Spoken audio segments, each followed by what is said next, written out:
following is a presentation of the Belly Up Sports Media Network.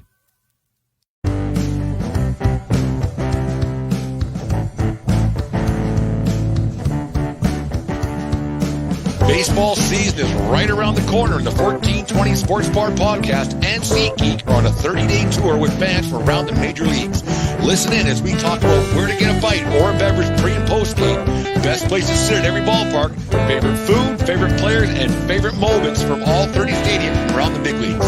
It's the 1420 Fan Experience Ballpark Tour, brought to you by SeatGeek. Let's get into it. All right, the 1420 Major League Baseball Fan Experience Tour brought to you by SeatGeek. Use promo code 1420POD at SeatGeek.com today and save yourself $20 on your first purchase. Well, this one might get a little bit interested. I got two Boston Red Sox fans ready to go at her a little bit. I come in peace, gentlemen. I come in peace. A little bit of mob mentality. Brad and Brady from the Pesky Report, Belly Up Network guys like myself right now. Little Boston-esque guys ganging up on a Yankee fan like this, 2-on-1. How you guys doing today, boys? Wicked pissa. We'll be nice. We'll be nice. We'll play nice. That's a good thing. I was at Fenway Park in 2016, and I was just watching a Jays series, actually, and I just had a Yankee hat on. We'll talk about it a little bit later. Man, I was surprised how unnice a lot of Boston people were. Honestly... and I'm Canadian, so I was like, why aren't they nicer? Yeah, right. What's this all about? Honestly, like I'll razz a Yankee fan here and there. I went to a game in I want to say it was like 2013, and there was a mother and a daughter there, both Yankee fans and whatnot, and people were razzing on them. I'm like, dude, just leave them alone. Like they're here to enjoy the game. Like, there's no reason. It's a mom and a daughter. You know, if it's like a drunk dad or something, okay. There is limits. There is limits. There's no doubt about that. Brady, how are you doing? I'm doing great, man. I'm just thinking, though, if that was your experience, if you came to Fenway Park prior to 2004, that would have blown your mind. That probably got in a fight. Whoa. The things that I saw, it is so tame now. It's almost sad. I don't like violence. That's not who I am. But like now it's just like, hey, right? It like I was there when the Don Zimmer Pedro, I was at that game when it happened. That's freaking nuts. Like that was wild stuff going on. Now it's like, eh. Well, that was my first question before we got into the tour part of the show tonight was, is it still the greatest rivalry in sport that all the T-shirt sales and ESPN has it every night when they do a Jays or a Yankees Red Sox promo on TV? Brady, is it still the greatest rivalry in sports, or has it kind of gone to the wayside a little bit? Now it's just, like you said. It is. 2021 playoff Fenway Park was most broadcasters that cover the Sox will tell you that was probably the most electric it's ever been in Fenway. So that tells me from the Red Sox fan base perspective, it's really there. What's hurt it has been the Red Sox have been a roller coaster, right? We're untouchable or we're terrible. So it's tough to have that year in and year out. But when they're both really good, there's nothing better. Brad? I 100% agree with that. I was going to say, nah, it's not. And then I forgot about the wild card in 2021. But yeah, Brady makes a very valid point. For some reason, I forgot too. I don't know why, but I might be a little. Yeah, it's a different thing. It's a different thing. Like 2003. Before that, obviously, it was the Yankees were dominant. But the 2004, the stolen base, Dave Roberts. To me, that changed everything, and it hasn't been the same ever since. And that's just factual. Like it just hasn't. Because once you guys finally got one, then here we go. And now you have four since that time. Anyways, I was down at Fenway 2016, had a great time, saw a Jays series.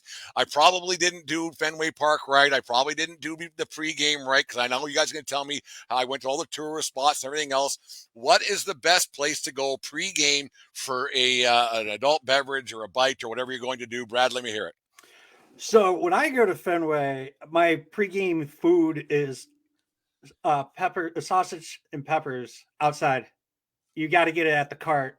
I mean, if you're going to go get an adult beverage, the cash and flagon, I went there. Yeah, I thought it was great. We also went to we ended up in the bleacher bar and and there was that two-way mirror when you're going for a leak in the men's room. There's a two-way mirror back in Oh there. yeah. And I went to where else? The Lansdowne as well. We went there. It was great spots around Fenway. Like it's fantastic. It's one of the best. I've been to I think 16 different parks. It's one of the best that I've been there. And I'm a Yankee guy, and I'm saying that, so I'm being quite like I thought it was a great baseball atmosphere around the park, Brady. Problem is, I'm from New York State, right? I was born into Red Sox fandom by my grandfather. So I know how to get to Fenway and I know how to get out.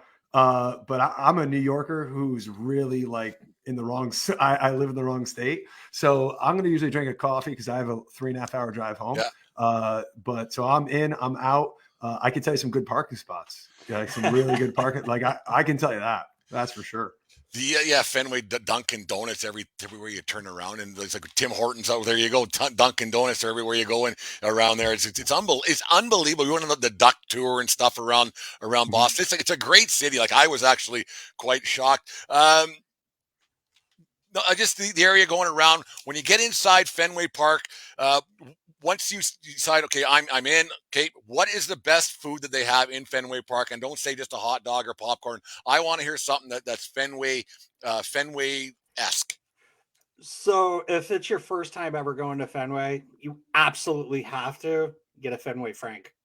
It's not just, it's a regular hot dog or whatever, but it's a Fenway Frank. I know you said not a hot dog. Oh no, it's fine. But I personally try to eat as many of the sausage and peppers as I can before I get in, so I don't have to eat some of the food there. I don't usually drink adult beverages at the game because I'm not willing to pay $19 for a beer. It's insane. So I'll get one of their souvenir sodas where I can get free refills. I'll pay the $13 for that and get my refills for the entire time I'm there. The way that they gouge people, like I mean, going in, but it shouldn't be just accepted the way that they can gouge you, no matter where you go. Like a beer, we were in at Yankee Stadium this summer, and I couldn't believe the prices. It seems to be going up and up and up. And after all the hoo-ha that happened and the COVID and all the situation, we're not getting into that bit. But they're trying to get all their money back at once. It seems. And it's like, holy smokes! It's really kind of eating out our pockets, and that's just probably get into that a little bit. How that's kind of hurting baseball and thing. It's not that. Best seats in the house at Fenway Park. Where do you guys usually sit? Where would you like to sit more often than not? And where should a touristy person maybe sit if they're there for a weekend series? I'll let Brady take this one first. Well, real quick, I'll let you know, stay away from the clam chowder. You want a money pit, bad. That's a sunk cost. You're not going to enjoy yourself. You're going to regret it. Don't get the clam chowder at Fenway. I did, and I regretted it. There you go. Yep. I didn't. I regretted it. Yeah, because it was a cold April night when I was there, and I had to warm up a little bit, and so I thought, I was like, "Oh, this isn't very good." So I've probably been to 150 games probably at Fenway Park, and when I say I've been to probably every big moment that you can think of, I've been fortunate enough to be there. I was there for Dave Roberts, so every section has a different memory for me. However, right off of third base side, section 131. For me, I'm between left fielder and third base, probably about 10, 12 rows up. That is my favorite. The Fenway, the monster seats are awful. It's an experience. Oh, they're awful. You're sitting like this. It's cool to be it, but the view, if you want to look down and hurt your neck, that's the view for you. Every fly ball feels like a home run. You're like, you can't judge it. You're like, oh, yeah. Oh, no. But I love third base, between third baseman and left fielder. That's my spot. Brad, you were shaking your head when you said that the monster seats. I went on the tour, and they take you up in the monster seats and the whole bit, and it's kind of neat. I don't know if I'd want to watch a game up there, but Brad, you were shaking your head saying those are it's a good place to sit. What's your thoughts? So I actually got a chance to sit on the monster seats because it's, as he said, an experience. Very expensive. I think there were $400 for one ticket. Wow. What the hell, dude? Yeah, it was a birthday gift. And Garrett Richards was pitching that day too. So what a birthday gift. Wow. But I will say I disagree with Brady. Maybe that was his experience where he thought every fly ball was a home run. I thought it was a better view. The monster seats are probably my second favorite seats to sit in. I've only sat there once, but right across over in first base, I've sat up in the pavilion area. It's like above the monster seats. So Yeah, I remember that. Yeah. great view there. What was the other one? Where should a tourist sit? Yeah. Whatever.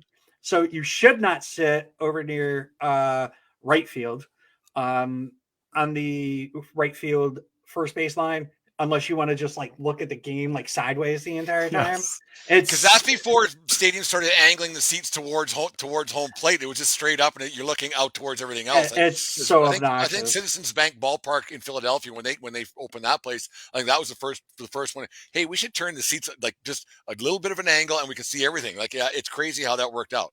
Right. So so before I sat at the Monsters and like I started actually putting money into the game or whatever, I like sitting out in the bleacher creatures. I want to sit out next to the red seat. I want to, because those people are vocal. They are the ones that like you can be friends with, and like you don't know them, but you're like, hey, Yeah. you can talk crap with them and be like, oh, this person sucks. Now you suck. That person sucks.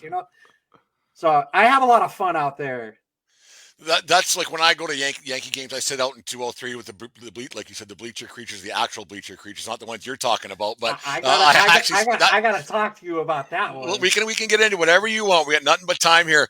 That's where I usually sit. Like you said, it's a nice atmosphere. It's a fun atmosphere. And I went to a Subway Series game last year, and it was a lot of fun with the Mets fans and the Yankee fans.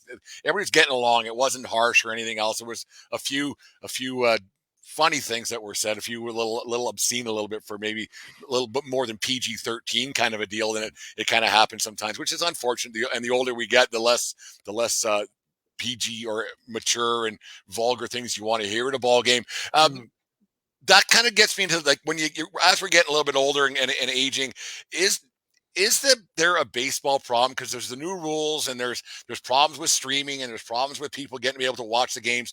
Brady, first off, let's get into you. What do you think about the new rules? They've been going for a week now in spring training. What's your thoughts on how they got pushed out and why and what and the next? What's going on? So I love the extra inning runner on second. I love it. I'm a school teacher. So the idea that on a Monday night, I'd like to see the end of a baseball game. I'm a hockey guy too. So the shootout has a little bit more of a feel to it. I like that, that now that's a permanent feature of the game. I love it. I know that's probably not the majority, but I'm tired of seeing relievers blow out their arm because they're throwing 4 innings. It's the 15th, 16th, 17th, 18th inning. That's okay. I've seen enough of that. I'm old enough to remember Chin-Ming Wang injuring himself, running to first base. I think I've had enough. So universal DH is great. I know that's the year before, but I'm saying larger bases, let's avoid injuries. Smart. The shift, I don't know. I mean, if you can't hit it the opposite field, then maybe you should learn. Yeah, that's one. I'm glad you brought that up. What other sport would say you can't defend there? Like you can't put a guard over here in basketball, or you can't put a tight end over here. You can't put this guy here. You can't put that guy over there. Like in hockey, well, you can't put a defenseman here. What other sport would, like, why baseball went on that, and why it didn't become a thing where guys would hit the other way? Like it doesn't make any sense to me. I don't understand that, why baseball took that out. And like I was a ban the shift guy, but then I got thinking, why? Hit it the other way.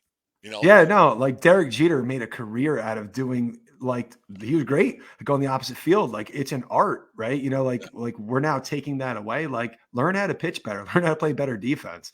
But like, looking at it right now, the pitch clock, here's the problem. I'm cool the pitch clock for like 5 innings, 6 innings. But you're telling me in a 1-run game in the 8th inning, and you have your setup guy, throwing gas, and you got 2 on and 2 out.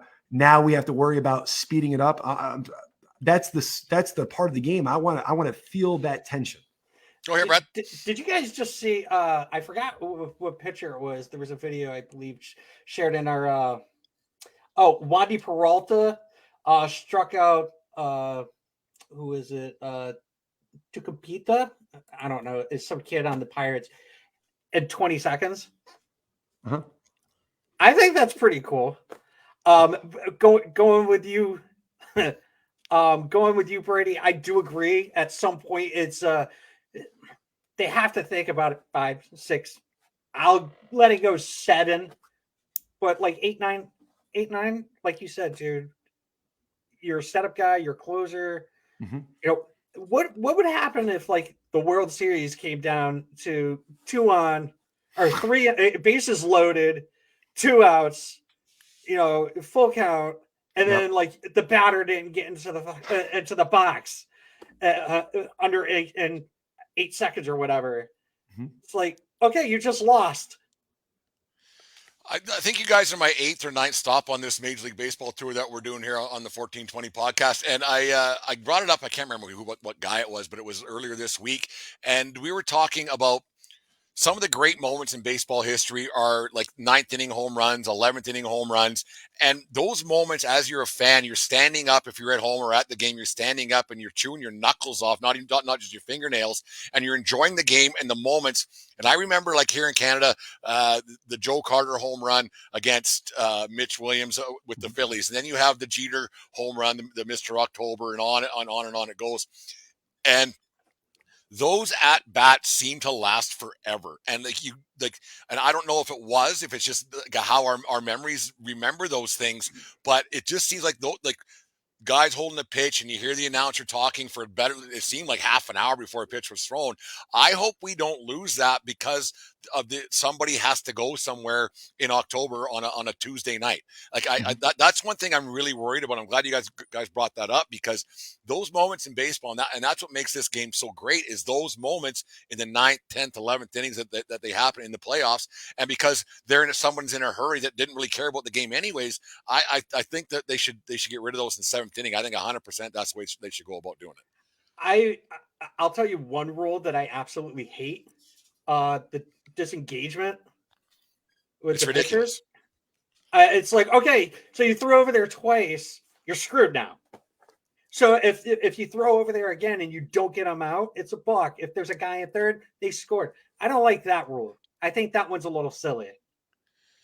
Yeah, no. You just made me think of 2004. Mariano throws over. He almost got Dave Roberts on a hell of a pickoff attempt. I mean, even Roberts, like he was like, damn. I mean, that's tension. That's what I want. That's a playoff game. I just listen. There's got to be somewhere in between, right? Like, if the score is really large, cool, let's speed it up. But if you want to speed up baseball, all the time in between innings, if we just have, the commercial on the left side of the screen and the game starts and you miss a pitch or two, but you're still watching it, you don't get to hear the audio, there's a way to speed it up, but not changing the game. Like baseball is perfect. It's the only one of sports that is. Like you mentioned that, and it's funny that you do that today. They'll never get rid of the length of time in between innings because that's where they make money, right? And it's all about making money and everything else. It just shows how little they actually care about the fans and fan base and everything.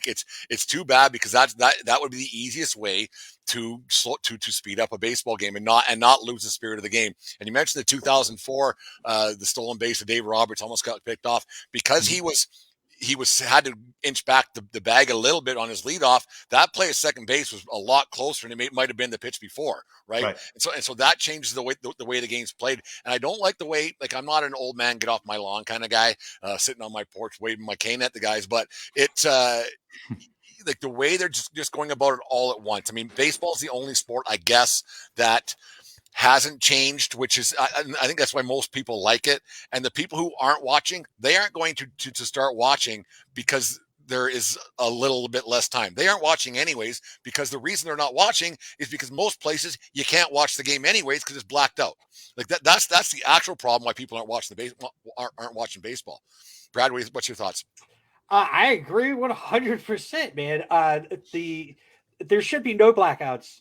If I want to pay $180 for MLB TV to watch my team, I should be able to watch my team, no matter where I am. I'm in Connecticut, so I have to have Nessun, or it's blacked out. Like that shouldn't be a thing. It shouldn't. Like if I live in Massachusetts and I purchased MLB TV, I should be able to watch it. Yeah, here in Canada with the Jays, because Rogers owns the Blue Jays, and they own the network that they're on right across the country. If you don't have cable, you can't watch the Blue Jays in Canada if you try to stream it. And that's so I have a buddy that his kid is a big baseball fan, loves the game 100, but he can't watch the Jays because it's blacked out on MLB apps or whatever streaming or whatever you want to do, and he can't watch the Jays. That's the problem that baseball has is the overall greed that comes about it. It's just too bad. Brady, what's your thoughts on that? I'm thinking I have an 11-year-old son. He loves to play baseball, but he is not connected to the players like I was when I was a kid. I actually blame. I absolutely agree with everything you just said, but I think a huge part of it are the players themselves, right? Yeah. In terms of the way the game's played. The problem is the NBA, they dunk, it's fun, they show pizzazz, a touchdown, right? The celebrations. I want more of that. I think it's the most hypocritical thing that when a pitcher gets a big strikeout, he can pop his chest. But if I hit a big home run, I better quietly just run my bases. That's ridiculous. Like the truth really is, let personality come through. I want to see that. Not as a Red Sox fan to rip on Yankees here, but facial hair, I think we're long past that. We're maybe 25 years past that point. But let players express themselves. Let them show personality. Let them be characters that kids can connect to. That's how you're going to grow the game, not because the pitch clock had a BS strike called on them. I want to see players have a little pizzazz, show some fun. Ozzie Smith was great because he was a character. He was electric. That's what we need in baseball. Yeah, you mentioned that the characters and everything else you got, and I was watching. I remember the 2015 ALDS Texas and the Blue Jays, and then when Bautista flipped the bat, when he did that, I first was like, because I'm old, I went, I don't know how much I like that, and then the more you watch it, they go, man, the emotion of it all, and then you watch Latin baseball on TV and everything else, and the World Baseball Classic, which is coming up, they do a great job, and the emotion of it all. Like I said, at first I was against it because old school baseball, right? And then you go, that was actually kind of neat. And the more and as the legend grows, you like it a lot more. And it's just they have to find a way to get into these kids' heads because that's how it is. It's these robotic players, everything else, and like you said, free agency's changed how the game's played. And the rivalries and Yankees Red Sox isn't a thing because you wouldn't have had Johnny Damon joining the Yankees 35 years ago, and that things have just changed. And so to try to just build on rivalries throughout baseball, and that I don't think that's the way to do it. It's too bad the way that baseball doesn't see that. Like I said, I don't think baseball has a baseball problem. I think baseball is a marketing problem.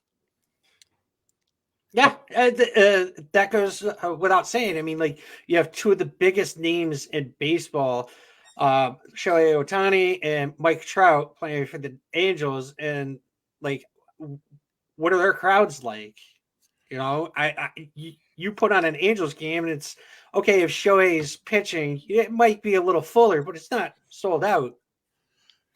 Yeah, I because I'm over here. I'm in the Mountain Time zone, and so it's only one time zone away from me. So if a game starts at 7:00 in Anaheim, it's only 8:00 here. So I'll watch a couple innings, and there's nobody there. And then I barely tune in to watch two of the best players in baseball. Right. And I have games on all the time. And that's a problem. And that's a problem when you have this guy who this magical Mike Trout, who everybody talks about being the greatest player ever. How many people have actually watched him play 20 times? Not many. No. You're right, but the problem too is Mike Trout is not a guy that wants the spotlight either, and that doesn't help at all. He's not, Mister, put the camera in front of me. You watch a lot of commercials with different athletes, and they're humorous, they're funny. Peyton Manning doing commercials, Eli doing them.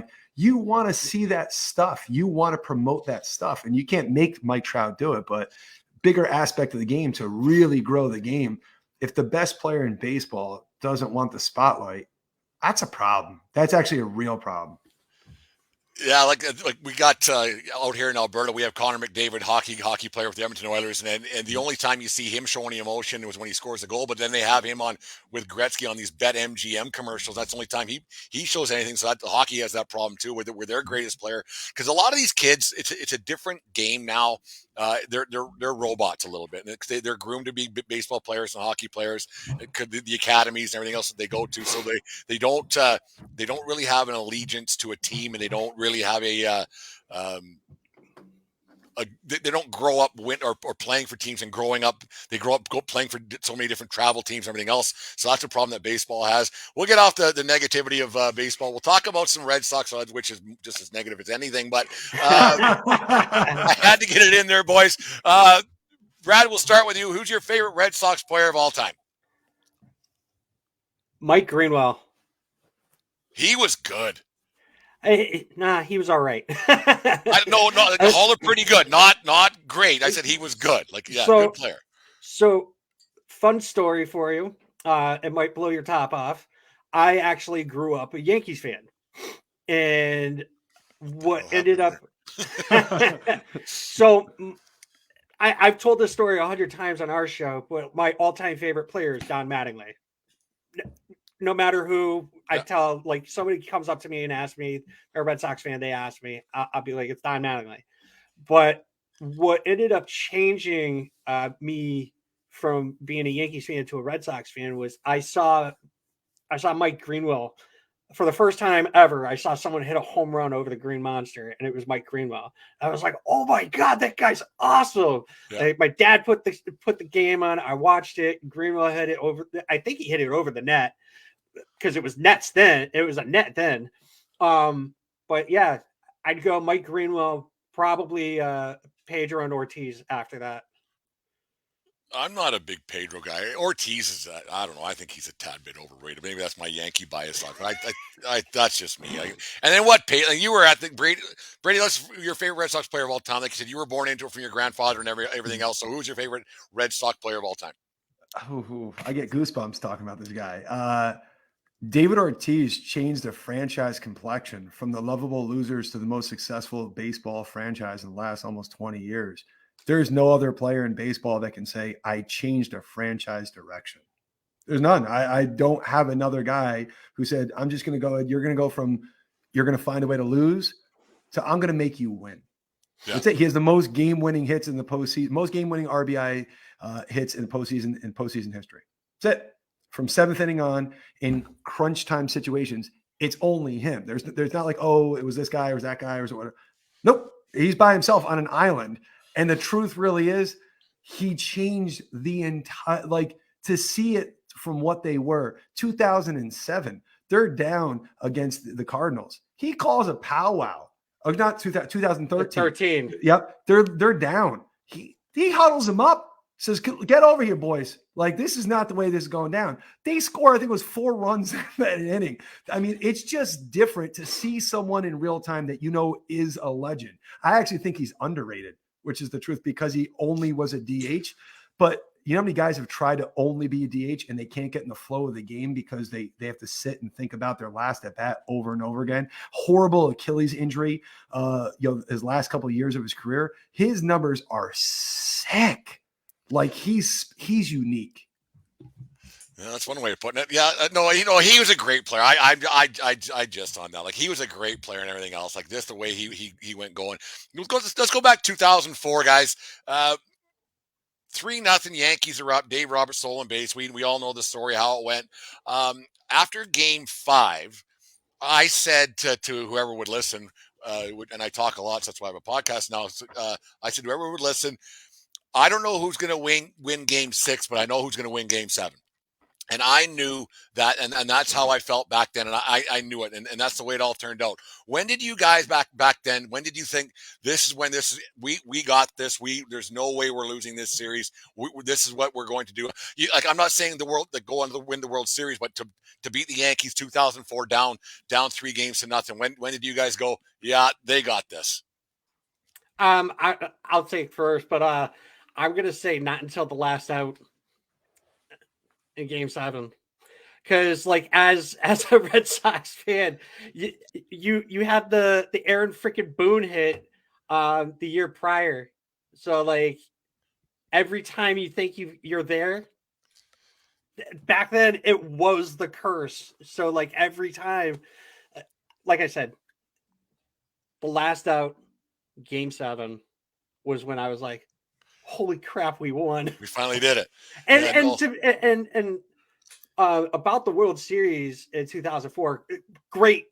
You know, it was fantastic, but I feel like the Yankees Red Sox series was the World Series because you can go and ask people, hey, what happened in, game whatever of the World Series? They'll be like, I don't know.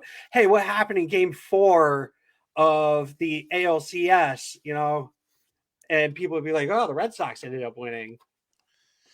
Yeah, that's the thing about those Yankees Red Sox World Series or ALCS back then, the 03, the 04, like all those it was just the rivalry was so intense and so great, and the games were great, and it like there's nothing brings two people together like the hatred of a third.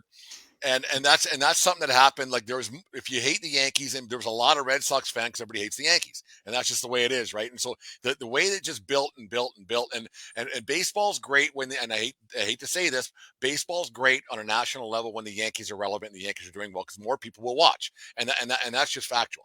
And you have football with Tom Brady, how that was too, and the whole thing. But that 2003, 2004, those two ALCS, Brady. Let's hear your thoughts on the 2004 because you said you're at the games, man. Let's hear about it. So the minute I really knew was the first inning of Game 6 when Schilling shut him down 1-2-3, and I was like, "Oh shit, he's right, right?" Because at that point, he's at least in the top 5 of best postseason pitchers of all time, right? So like when he's right, I'm like, momentum is totally on their side, right? Game 5, I was there for game 3, 4, and 5. Game 3, Yankees kicked the hell out of the Sox, 19-8. That was really bad. I saw Peter Gams after the game was talking. I was like, we going after Vlad Guerrero in free agency. It looked really bad. My favorite part of the whole thing was prior to game 4, Sox are down 3-0. Derek Lowe is coming out. He was not left off. He was just a scrap guy in the pen because he had such a bad end to the regular season. Before the game started and he's warming up, the Fenway crowd was chanting D-Low so loud. He couldn't talk to Veritek at all about signs and signals. You would think the Red Sox were up 3-0. We all collectively took on this mindset at Fenway Park that said, we're just going to go down the ship. Like, you know what? We're good enough to win 4 in a row. Like, we are. Like, our offense is fucking, great. There's Pedro, there's Schilling. Like, it's not over at all. It doesn't look good, but let's just go down with a heartache. When Poppy came back in game 5, really game 5, because it was Tom Gordon came in. Tom Gordon vomited in the bullpen before coming out to face David Ortiz. That's legendary stuff, right? Like that doesn't happen, right? But when they tie up the game back-to-back days and then find a way to win it again, and you have the same guy winning it back-to-back, it really was. There's a little Joe Castiglo says, jump on his back, boys. He's taking it in New York. That's different. At that moment right there, we never do that stuff. No, we go down quickly. 4 games. My father wanted to leave. He said, game 4, he said, I can't watch the Yankees win again. I wouldn't go. And then all of a sudden, Millar works his walk, which was very un-Mariano-esque. Very un-Mariano-esque. All of it was, yeah. Right? That was so weird. And then Bill Miller never gets enough credit. Like, base hit right up the middle, right? Like that was like, boom, like real quick. But to see that team in that moment come back the way they won game 4 and 5, I felt like momentum was so on the Red Sox side at that point. They're playing with house money. And the Yankees, all you can do at this point is screw up. You're supposed to win, right? You're supposed to win. Man, yeah, it was so like the 2001 World Series. I've said this is the greatest World Series I've ever witnessed. And when the Yankees lost to Arizona, the way the drama was, the 9/11, the whole thing was fantastic. But that 2004 series, that's a close second to the way the drama and the greatness of baseball worked out. And like we said earlier on, I hope that the the way the rules are, we don't lose those moments, because those are big moments in the end. Like I said, you don't just chew your fingernails, you're chewing your knuckles right off, and there's nothing left. And there's nothing quite like in the drama baseball has. And that's the one thing that that's the one thing I liked about the way it was played, is there wasn't a clock on it, and the moments can last forever and ever. And if it's 2 a.m. on an October, November night, it's so great to watch, and people tend to lose that. And I don't understand why the commissioner doesn't see that. Maybe just let's slow it down and see how things work a little bit, and maybe listen a little bit. And the commissioner's he's an ass, whatever. Everybody can agree on that. I think. I think that's 100% agreement. Do you wear a blue hat or a red hat or a blue tie or a red tie? Democrat, Republican, Canadian, American. Everybody thinks the same thing about the commissioner of baseball. There's no getting around that. Boys, what is your favorite Fenway moment? Brad, start with you. Actually, the very first game I ever went to, I was a late bloomer going to Fenway. I started going to Fenway in 2013, and the very first game I got to go to was actually the day before the bombing. And for some, I don't know how I did it, whatever. I bought tickets for myself, my girlfriend at the time, and some friends of ours, and we got the experience. It was the very first game I ever been to. We got to go down on the field. We got to go on the field before the game. We got to take pictures with players. We got to take pictures in front of the Green Monster. It was fantastic. I'd have to say that's probably my favorite Fenway moment. Yeah, it's weird because you watch so many games, and you go to a game on a Tuesday in June, and it means nothing. And some moments are like, that was pretty. It's your moment in your seat. You remember those forever. Sometimes they're not even big moments in history. Apparently, you've been to some of the greatest moments in Red Sox history. Which one's your favorite? Oh, I was there in 2013 when they won the World Series. That was beyond cool. I saw Jeter's last game was actually at Fenway Park. Yeah. I saw Big Papi's last game. I saw the infamous "This Is Our Fucking City." I was there for those games.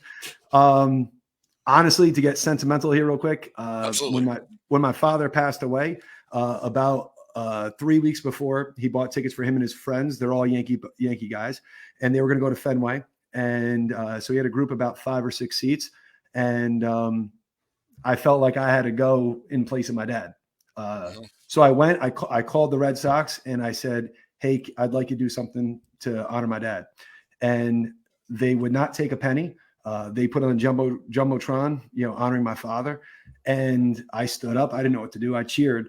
And the entire section, it took a second for them to figure out what was going on. They all rose. That's and awesome. The place went electric for my dad. I have a great picture of it. So it's a mix of most favorite versus it was just a lot, you know what I mean? So, yeah. But for to feel that people that don't know that, and you can realize, they give a shit a little bit about what's going through that's some good stuff. No, 100%. Brad, what ended up happening in the at the end of that game? So there's never been a player that I hate more in baseball, not just Red Sox, than Matt Barnes. So on that day, of all people, of course. So the Sox are playing, and I didn't care about the game. This is 6 days after, but they're losing, and I'm like, great, let them just lose. I'm just here, and they in these fluke plays that happen, a little squibber, whatever, and the Sox somehow come back and take the lead against the White Sox, and they're in the bottom of the 8th inning, and now I'm kind of like, oh shit, Brock Holt, a utility guy my father loved, gets the big hit. I'm like, wow, all right, here we go. Jose Abreu comes up to bat, and Matt Barnes delivers the biggest meatball you have ever seen in your life. And Jose Abreu hit a ball so fucking hard that no one turned around. There was no one. It was not even Jose Abreu. He hit it so hard, he didn't even pimp it at all. He was like, yeah, I crushed all of that one. And at that moment, I was like, because I didn't want the Sox to win. I really didn't care. I went from not caring to actually really caring to then I hate Matt Barnes. So the fact, and I'm not a Chaim Bloom guy at all, but the fact that Chaim Bloom got rid of Matt Barnes, thank you, because our long-awaited nightmare is now over. Thank you, Mr. Bloom. There you go. No, it's funny how those moments come up, not so much about your dad, but about those baseball moments, and then it just Fuck's sakes. Gee, Yeah. it happened. Yeah, it's crazy how that all works out. No, it's this year's team, you guys got a different type of pitching staff. It was probably good 4 years ago. How do you like that song Dirty Water by the Standells? I never heard it in my life until I went to Fenway Park and heard it for the first time. I was like, what the hell is this? It's a great tune. I really like it. I actually quite like Fenway Park. As a Yankees fan, I can say that when I was sitting in the Budweiser deck to talk about touristy, right? But I was sitting in the Budweiser deck there in right field, and when they were doing the Sweet Caroline and the sun was shining down the first baseline, an afternoon game, there was nothing quite like it. That was baseball to me. Like it's fantastic. And people who are listening to this, if you haven't been to Fenway, even as a Yankee guy, we'll get into some crazy conversations I had there, but it's a great ballpark. Boys, what do you think your season looks ahead this year? Dirty water or clean water? What do you got going on? Brady. I was totally letting you do that first. It's funny. It really could go either way, right? Because, I'm an eternal optimist. I have to be, right? So Chris Sale got injured by not pitching, right? A comebacker, falling off a bike. I mean, these are non-baseball. His elbow should be great at this point. So this should be really, really, really. I think good. Yeah. I think it's reasonable to assume Chris Sale is a lot better than people think he is. Right? Like actually, like not that crazy far off than he used to be. So I'm going to go on this side of optimism. I think Corey Kluber is underwhelming but solid. But there's a lot of guys in the rotation. Garrett Whitlock, never been a starter before. He can. Brian Bale looks like a great young starting pitcher. Nick Pivetta is a solid number 5. So, I mean, their bullpen, I love their bullpen. They have the makings of it could go well, but I don't know if it will go well. But I think they could be an 86 to 92 win team, depending on how things break. That they have money to play with. They have prospects that they could trade. And I for my money, other than Terry Francona, there's not a better manager in baseball. So I like the bullpen they're giving Core to work with. I like the possibilities that the team could be.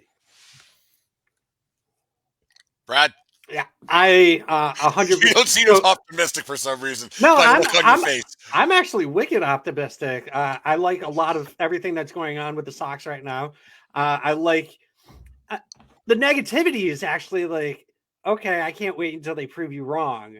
Like there's a lot of negativity around the Red Sox when it comes to the fan base and other fan bases. Reporters are reporting that like front offices they're thinking that the Red Sox way overpaid for Yoshida. It's like, okay, maybe we did.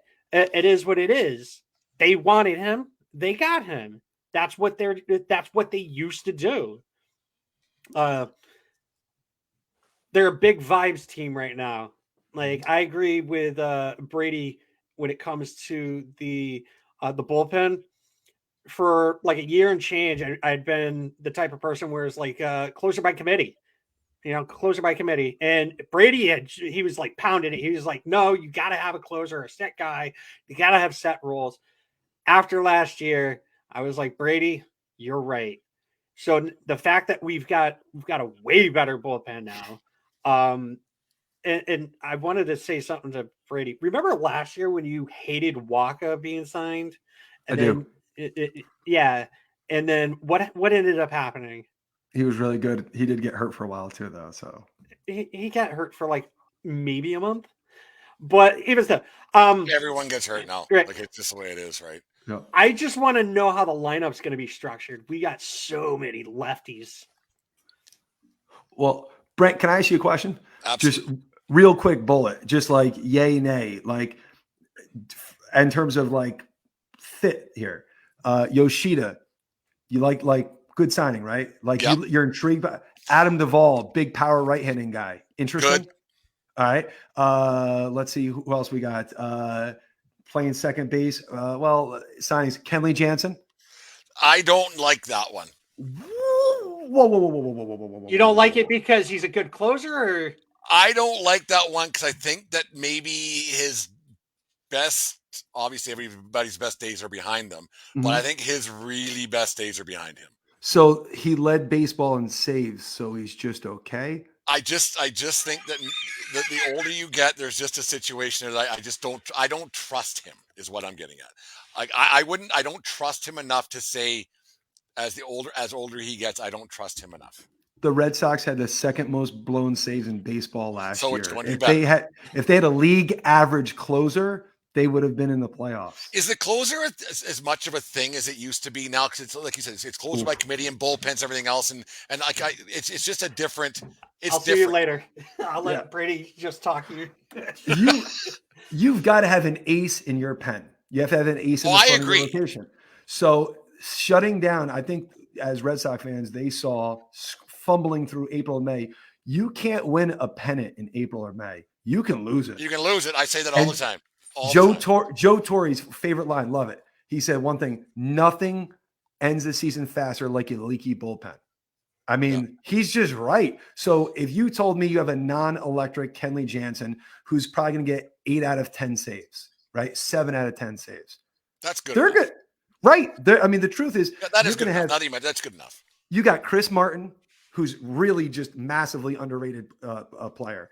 You have Tanner Houck, who I absolutely love. You have John Schreiber, who came out of nowhere and set the world on fire from last year. I mean, their bullpen is actually sneaky, really deep. If they get into a 6th inning, they're probably going to win a lot more games than they lose. Don't forget, they've got those young guns down in AAA. If something was to happen,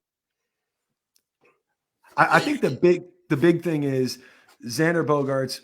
As Red Sox fans, it really felt like at one point he was definitely coming back. Like that was really going to happen. And the problem was we replaced him with the sum of our parts, right?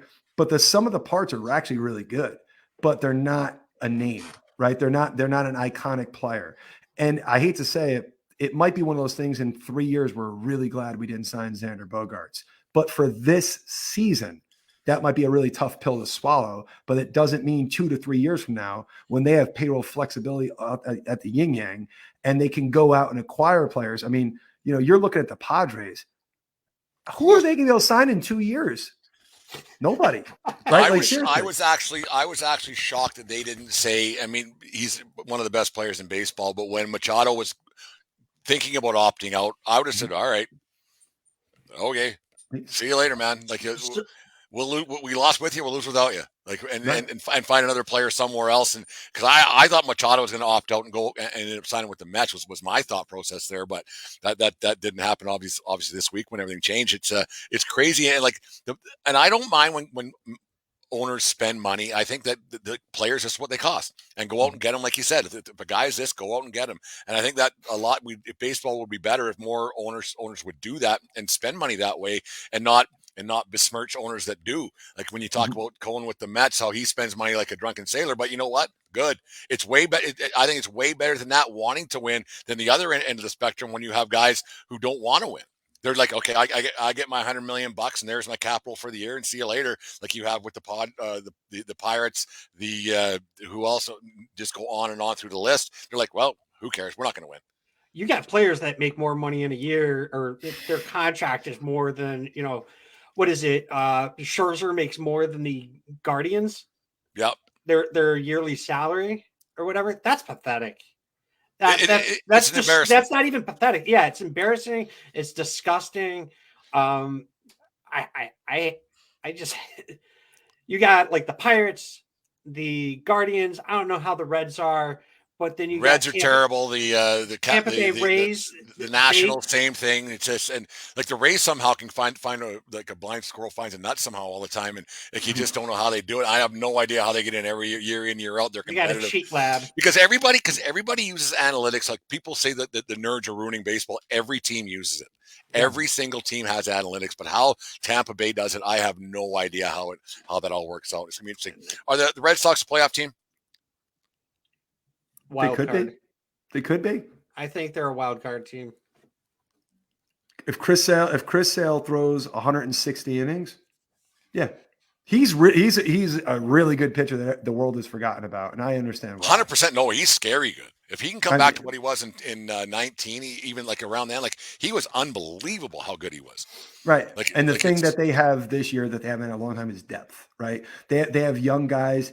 in the need be, where if there's an injury, they can come up and actually spot start, not just go, great, that was 7 runs in 2 innings. Awesome, right? No, they can have guys that can throw 5 innings, 3 runs, keep them in the game. They haven't had that for a long, long time. So this is not a team that's fighting for, like really going deep in the postseason, but I don't like the Blue Jays.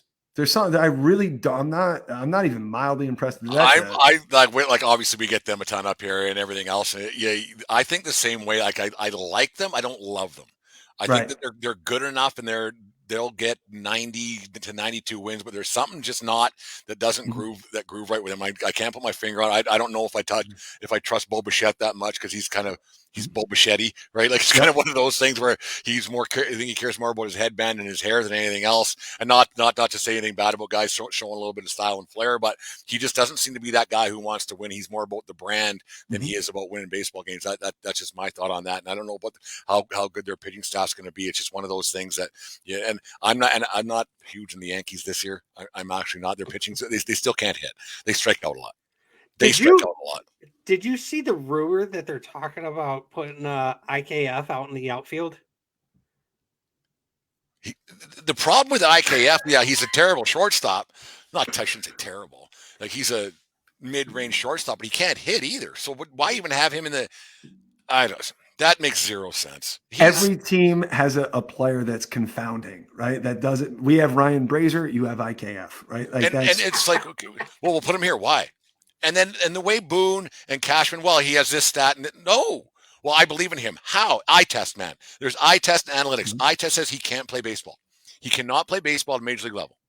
Yeah. Maybe not for a contending team. He can play. Go play for the Guardians, who was a playoff team last year, actually. But yeah, go play for who? Yeah, go to Texas. Like Brent, just one of those. I do have 2 Yankee questions for you. All right. Who's your closer? Oh, that's geez. Not good. No, it's not. That I'm surprised. I'm surprised that they didn't go out. I'll tell you who it's not. It's not Aroldis Chapman. How the mighty have fallen end up in Kansas City of all places, hey? Like, yeah. All right, so you don't know what closer is, right? We're not. Well, really and then like I'm quite shocked because Greeny's coming back he signed with the Blue Jays. He would have been back around May, June off his Tommy John. I thought he was great, and I thought he kind of got when they brought Chapman in that he kind of they should have given Green that chance for a lot less money than they did Chapman. I thought Green could have been the guy, but they don't have a closer. What about how confident are you that Aaron Boone is not going to cost you a playoff series? Aaron Boone will cost a playoff series because he has a book that and every team has one, but he goes by it, and that's why he has a job. When he initially got that job, he was given the lineup and said, do this, and it matched what the nerds had and said, yeah, he's our guy. And he does whatever he's told. Yes, he's allowed to have a little bit of flexibility in innings 1 through 6. So is 7 to 9, he doesn't. So is it Boone or is it Cashman? It's a combination of the two. Who do you think goes first? Boone, because Cashman goes to Thanksgiving dinner and Christmas dinner and everything else at the Steinbrenner house. Wait, whoa. Hold on. How the Yankees make the playoffs every freaking year? You have meaningful baseball. So listen, I get it. All my friends, my best, huge Yankee fan, right? Yeah. They all are. Shout out, Dave. I can't fault Brian Cashman and put it on. Like, there's moves he could make, but like not for nothing.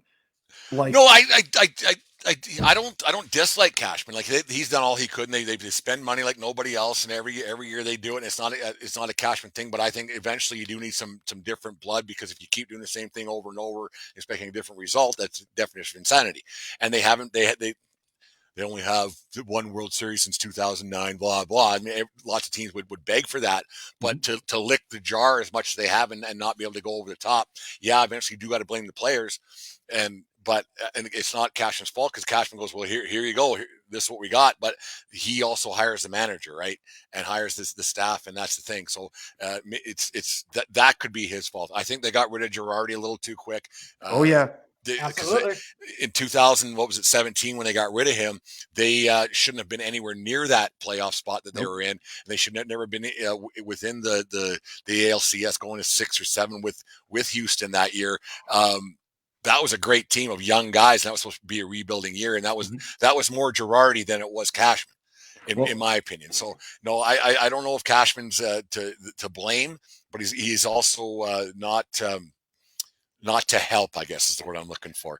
Yeah, just one of those things. So Brady and I, we didn't know if Cora was going to come back. And we had talked about it. We were like, who's the manager if Cora wasn't, if Cora wasn't the manager, who would you want as your manager? Here's a little secret. Girardi was our number one.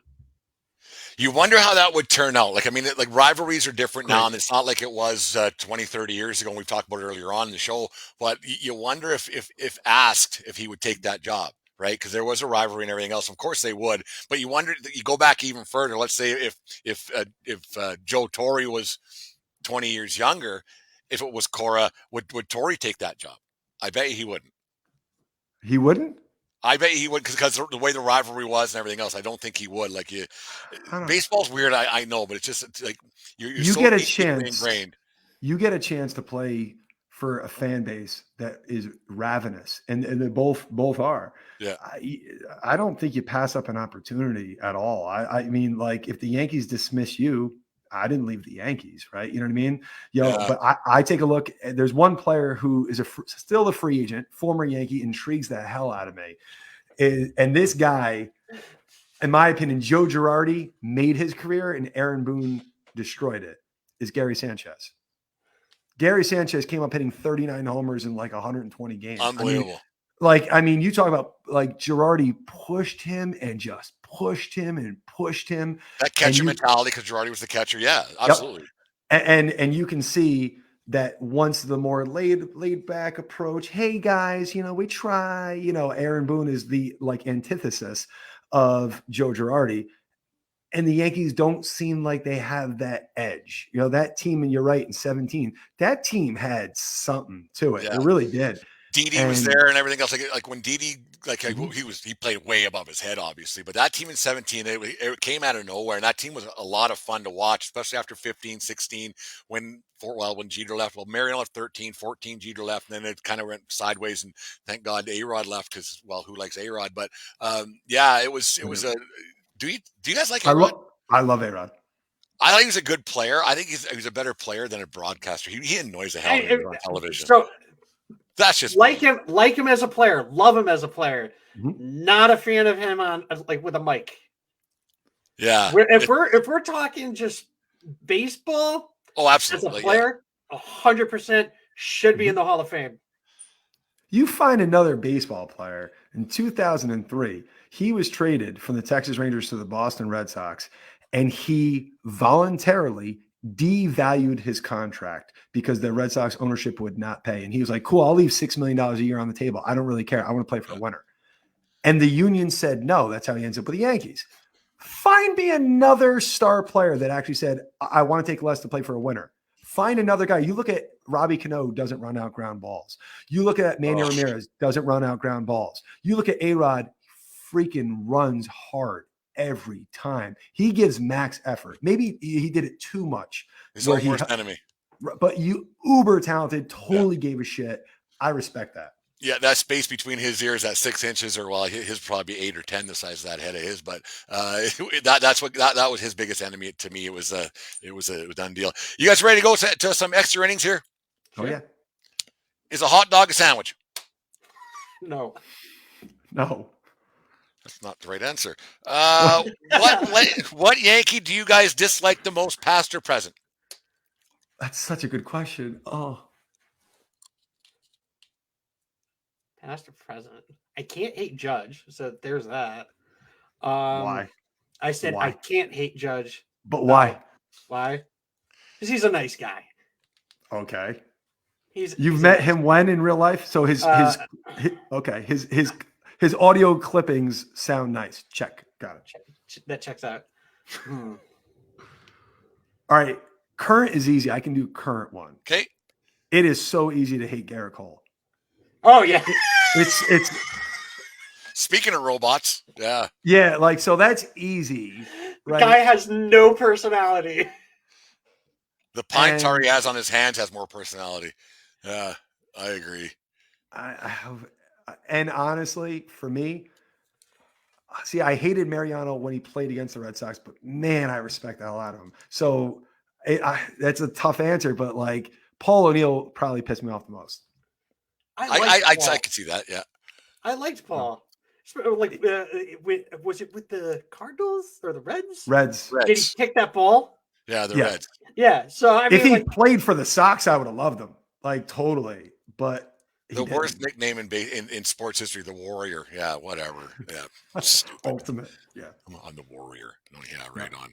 That's a movie, the same title. Riding subways. Whatever. Knobloch. Remember that throw he made? Which one? Oh man, because he hit not Peter Gammon's mom. I didn't. Keith Olbermann. Olbermann's mom, and she was sitting up behind the Yankees dugout, and he threw it. He had the bad yips, Knobloch did, and he launched it into the stands and hit Olbermann's mom right in the coconut. Yeah, that's the first baseman, like by a lot. Should I do it in metric real quick? Because I don't want to be, we do both up here in Canada if we have to. Okay. Yeah. I mean, he missed not by a little, but like, damn. Yeah, it was terrible. There's another one. If a foul ball or home run goes in the stands, do you give it to a kid or do you keep it? It depends. If it's the first home run I've ever caught, I'm keeping it. If it's like the 30th home run, I'm keeping it. So you're keeping it. You're keeping it. Brody, you caught one. I caught First answer the question now. Okay. Now that I'm 43 years old, I would give it to a child. Yeah. As long as my kids weren't there and they didn't want it, right? I would do that. The only foul ball I ever caught was in a playoff game. It was David Ortiz. Irvin Santana was pitching for the Angels. And you hear, and it goes right past your head. And then you hear a thud. And it's the weirdest thud you've ever heard in your life. You knew something was different. Everyone's looking for the ball. And it rolls right underneath my wife's seat. And I pick it up. And I'm looking at it. I'm like, oh, here you go. Here's the ball. And then you look at it and you go, there's a little blood on this ball. Like, what the hell is that? Yeah. And Sox are winning big, and it's probably like the 7th inning. Guys come down. They say, hey, my buddy's up there. He just caught it off the face, right? He's all screwed up. Can you give him the ball? And I was like, no, I'm not doing that, right? No way. So my wife, so now the 8th inning comes by. Again, Sox are up big. And they're like, hey, man, for real, look, like he's all jacked up. Like, and he was. And they're like, just give him the ball. And I'm like, no, I'm not doing that, right? So 9th inning, and now they're like a bunch of guys are coming, right? So it's getting a little uncomfortable because they want the baseball. So I call my father. He's sitting in another section of the park, and I'm wearing red. He's wearing blue. I tell him he's got to meet me in the bathroom. We change clothes. I tell him I'm going to meet him at the car. He says, okay. My wife, my mom go to the car with my dad. I got the ball. I'm about 2/3 of the way there. And then all of a sudden I hear, that's the guy with the ball. And 8 or 9 guys start charging at me. And I'm fucking moving. Boop, doop, doop, doop, doop. Yep. Get to it. My father, the car rolls up. My wife opens the door. I dive in. They're right there. Slam the door. Boop, on the Mass Pike. Got the ball. Got it signed the following spring training by David Ortiz. But I still have the blood-soaked baseball off of not David Ortiz, not Irvin Santana, but some dude's face that hit it wicked hard right in his kissa. And wicked hard, wicked right in the kissa, having a wicked pissa. Yeah, it really hit his face really hard. Like I mean, fuck him. Man, no, that's listen, hard. I'm still from New York. We have to remember that. Like, I'm a Red Sox fan, but I'm a New Yorker. So fuck him. Like, I got 2 more, and then we'll guys get you out of here. How old is too old to bring your glove to a baseball game? I'll be honest. I brought my baseball glove to a game. I think it was in 2013 because I was just too excited and whatever. Yeah, that's fine. And I was sitting on the on the first baseline thinking I could get a foul ball or whatever. Obviously, I didn't go to enough baseball games because then you realize that not only is it ridiculous to bring a glove to a game when you're like 33 years old, it's also ridiculous to be part of the wave. I ban the wave, man. I agree. Brody, how old's too old? I'm thinking 15, 16. Like if you're ready to drive a car, that's it, right? That probably is the line. If you're 14 years old and you want to catch a ball and you're big into playing baseball and travel baseball and you want to bring, cool. I'm all cool with that. You hit 16, I think that might be it. That feels like the right number. Okay, this is the 8th or 9th or 10th of this I did, and you were the first two to say that. Actually, everybody else, every other ballpark been like, never, man. You're good. Take it forever. Like you're the only two to say that. It's quite funny. It's just typical Boston people. What's your take though? What about you? If you're going solo, maybe bring a glove. Maybe Worse. Might be worse. No, if you're going with your wife, because then she can put it in her bag. Because if it's not working out, she can put it in her purse. Because my wife, she carries this great big hoover and bag everywhere. She Good goes, for her. Everything in there. She got a. Yep. She carries an umbrella in February here, like whatever. I don't know. It's weird, but it's snowing and everything. But yeah, she doesn't listen. I can say whatever I want, right? It's one of those deals. But yeah, this is going to be the one time she listens. Like, oh, that's. She's like, oh, he's a Yankees fan. He's got Red Sox people on. And she's a Jays person, right? So it's like, oh man, like just whatever. Yeah, so it's awkward. Last one. Should Pete Rose be in the Hall of Fame? Yes, absolutely, 100%. Yep. Here's a question. Here's a question for you. Yeah. Should Barry Bonds be in the Hall of Fame? 100%. There we go. Thank you. Okay. 100%. I think we can actually Clemens, the whole, all of them. Thank you. I want to give you a virtual hug right now.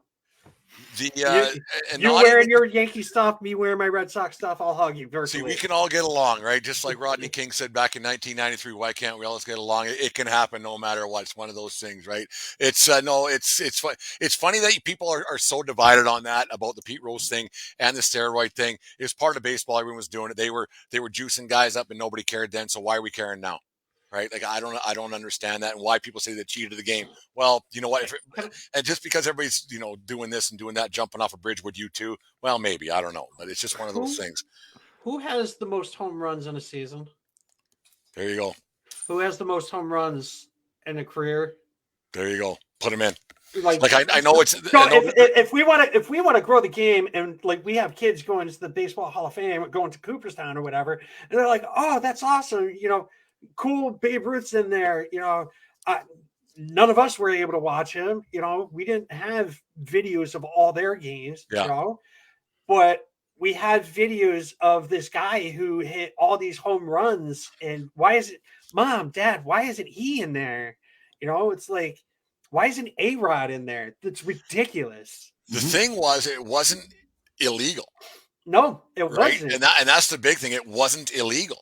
Like the Andro stuff that I remember when McGuire won in his chase, the Andro bottle up in his thing. Yeah, it's like, and everybody's doing that. Oh, whatever. Who cares? How about Hank Aaron doing amphetamines? After a long greenies flight? were everywhere. They were everywhere. How about Kurt Schilling? Oh, he's a hauler, really, really, really good. Actually, I put him in. He's a Hall of Famer. Yeah. And just because you're an asshole and real. Well, there is. I didn't want to say it, but yeah, there is that. Like, just because people don't like you, and just because you may have upset the voters a time or two, doesn't mean you're not a good baseball player. Right. It's the Baseball Hall of Fame. It's not. Oh, how was this guy outside of baseball? It's why he's retired. He's a jerk and whatever. Brent, have you been to the Hall of Fame ever? I have not been to Cooperstown as of yet. I think we're going to make a trip out that way this summer, make our way through and go to some different parks we haven't been to. But then this summer, I think we're hoping to go out there. It's kind of weird because, like, when you look at the more modern players and you see a guy like Jeff Bagwell, and I'm like, sorry, man, Jeff Bagwell, Kurt Schilling, it's pretty easy for me to go like this. Yep, Schill's a lot better than him. A lot better. Right. It's not even really remotely close, right? There's a couple of guys that stick out that you go like, all right. It's for me, it's annoying because the truth is we have a lot of guys in there that, because maybe we tested positive, maybe we didn't, maybe because we didn't catch somebody else, maybe because we didn't like someone, or maybe something was hidden, right? Like the truth is, it is what it is.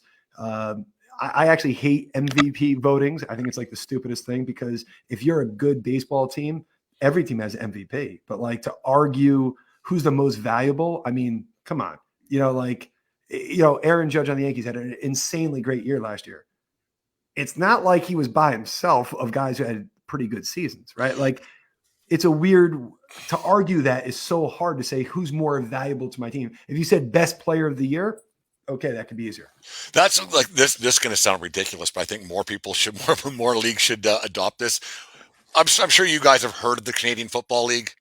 Yeah, heard of it. Yeah, probably haven't watched the game because I don't watch games either. But what they have, it's called the most outstanding player, not the most valuable player. Most outstanding player makes sense. This guy was the most outstanding player in the league. See you later. That makes a lot more sense than valuable, because every team has the valuable player that. And if you don't make the playoffs, how valuable were you? So they have a mop. It's called the mop. Actually, it actually is. It's the Canadian Football League. We don't question it. We just watch and laugh. And we watch a championship game of a big party once a year in November. I think it's November. It's Canadian Football League. It's not very good. Do you remember years ago when CC Sabathia was traded to the Brewers? Yeah. And he was pitching on short rest every start. 3 or 4 days, on and on and on. Made the playoffs the whole bit. Almost took them to a championship the whole bit. Yeah, he was a outstanding player, most valuable player. Yeah, that doesn't mean he was the best player in baseball that year, but like they don't make it without him. The Yankees are a really good baseball team. No one's perfect, but I mean, you look down their roster and go like this. Yeah, that guy's pretty good. Yep, that guy's pretty good. Yep, he's pretty good. Yeah, he's pretty good. Like they're going to be good with her. I mean, they have a reigning MVP in Giancarlo Stanton that everyone likes to forget about. Like they'd be okay if Judge gets hurt for a month. They're going to exist. They're still going to they'll survive, right? They're like, I hate that MVP to me is outdated. It's so 100%. Hard to come up with it. And how many times do we really see a guy where he's the whole team, right? Not in baseball. I don't know. It's not one of those things in baseball. Maybe like in a playoff series, maybe a guy carries, like you said, with Ortiz, that can happen in a shortened season. But in a 162 games, one guy ain't make or breaking your team. If one guy makes or breaks your team isn't very good. Correct. Right. Yep. 100%. See, we can all agree. Red Sox and Yankee fans can. Red Sox Yankees fan. We can all just get along somehow. There is still hope in this world, no matter what. Do you guys both have your name on the pesky poll? I wrote it in 2000. Might not be there anymore, but yeah, it's probably not there. I'm not I'm not the type of person to like now where I'm going to be like, oh, I want to put everything everywhere. It's not me anymore. What I do is I'll wear my pesky report stuff to the games, and I'll get that. I've had some people come up to me, which is pretty cool. I went to a Yankees game and somebody came up to me and was like, "Oh, I listened to your podcast." I was like, "What? I'm in New York City in the Bronx and someone listens to my podcast?" That's cool. It's weird. It is weird how that all works out. Bro, do you got yours on there at some point? I don't have that, and maybe I put my sons on there. But what I do have, which is really cool, my entire basement is a shrine to Fenway Park, right? Like Ted Williams autographs, the whole team from 2004. I got a working scoreboard. But the coolest thing is in the bathroom in my basement, I do have a brick from the bathroom at Fenway Park that my father chiseled out and worked out an entire game. And with his bare hands, he chiseled out a brick from the bathroom at Fenway Park. And I do have that. So, I mean, that's kind of cool. I have, I took something from Fenway Park too. I can't remember which bathroom it was. Doesn't much matter. But there was some caulking that was coming loose, and I took some caulk from Fenway Park, and it's in here somewhere down here. It's one of those things, anyways. Boys, thanks very much for coming on the show. It was a lot of fun. We'll have to do it again mid-season, see how teams are going. Tell us all about your guys' podcasts and where we can find you and all that good stuff. We are the Pesky Report. You can find us on Spotify, Apple, Megaphone, anything. Pretty much all pretty much everywhere. You can follow us on all platforms at Pesky Report. We're very active on Twitter, not so much on Instagram and Facebook. We're trying to get a little bit better at that, but it's hard when one person's doing that, you know? Hard. So yeah, we pump out episodes anywhere between 2 to 3 times a week. This season, like this week alone, we've pumped out, like, I think we're 4 episodes this week. We're kind of doing the exact same thing you're doing. We're trying to get people on to talk baseball with us. Yeah, Anything else? We've had a lot of good guests on. We've had some members of the 04 Sox team that have come on. We've had a lot of minor leaguers that have come on. It's pretty cool. A couple guys that are about to burst onto the scene with the Red Sox this year. So we got some the Pesky Report mojo. So if you come on, good things are happening for the guys that come on. And, Zach Kelly, he came on, and like 2 weeks later, he got called up to the bigs. You're welcome. You're welcome, Zach. Yeah. So we're a good omen for Red Sox minor leaguers, and looking forward to a good baseball season. And Absolutely, let's have fun. I'm fully expecting to get struck by lightning. Even the sky's clear here today. When I walk outside my door, the bolt of lightning is going to go right through my back for some reason. I'm thinking it's going to happen. But anyways, no, boys, thanks a lot. It was a lot of fun. Thanks for coming on the show. We'll have to do it again sometime soon. Sounds good. Absolutely. Maybe we'll get you on our show. There's more you can gang up on me. Yes. Nice. That checks out. Boston gang mentality. Perfect. Nice. Okay. Thanks, boys.